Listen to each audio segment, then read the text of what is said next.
Being a professional footballer requires huge talent, dedication and possibly a bit of luck along the way. Every player has their own story, but all have one thing in common. They were all part of a football academy. Hello there and welcome to Football Now from Doha, and on this week's episode of the show we're taking a look at football academies. Now, every player growing up wants to be the next Lionel Messi, Cristiano Ronaldo or Alexia Putellas. Unbelievable athletes who have captivated audiences both on and off the pitch. But I'm afraid the chances of success are pretty low, and for those that don't crack into the first team squad, they'll have to find a so-called normal job, and many of those conversations happen within a football academy. An academy is where a player will spend many of their formative years literally and figuratively honing their craft. The goal is to develop young players.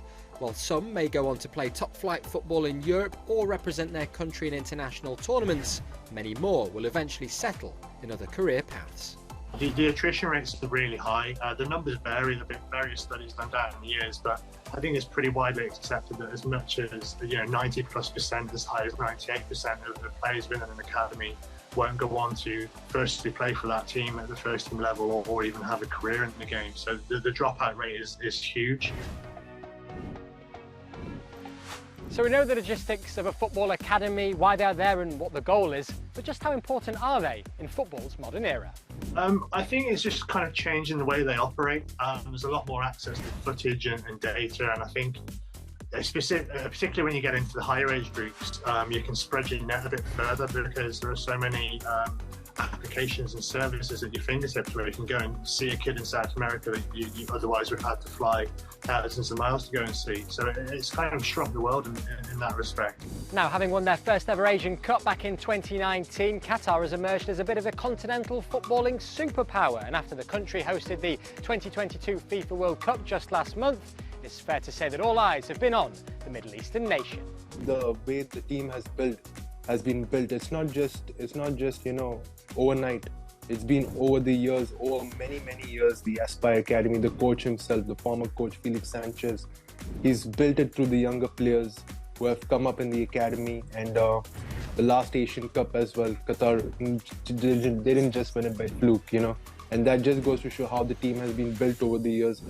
Now, the team that we're focusing on this week is none other than Liverpool Football Club. The Premier League side has one of the sport's most famous academies and prides itself on the Liverpool way.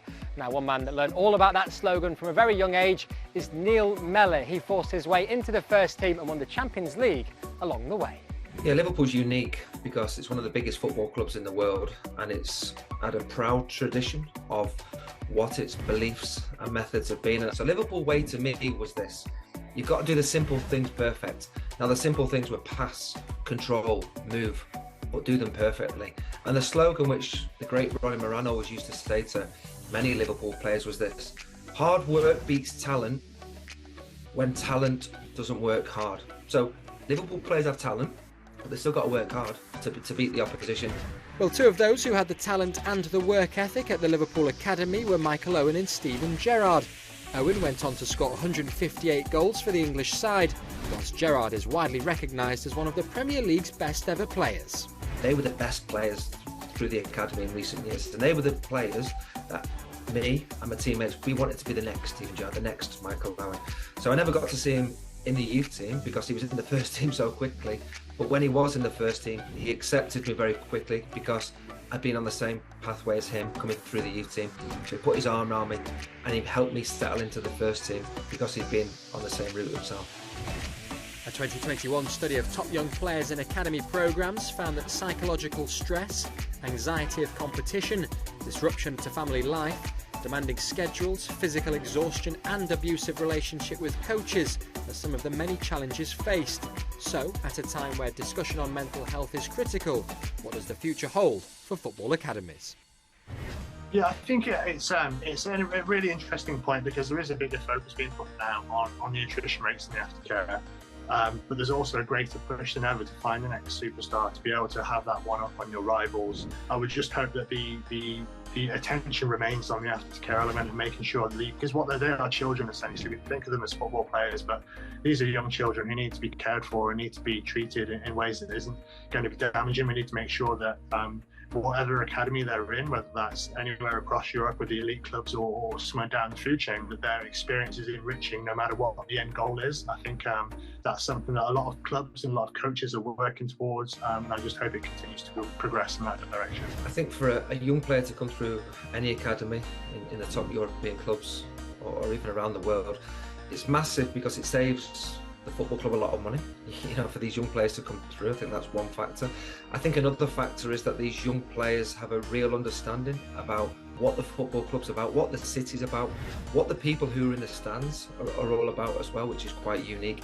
And that's where there's a real connection for a lot of young players.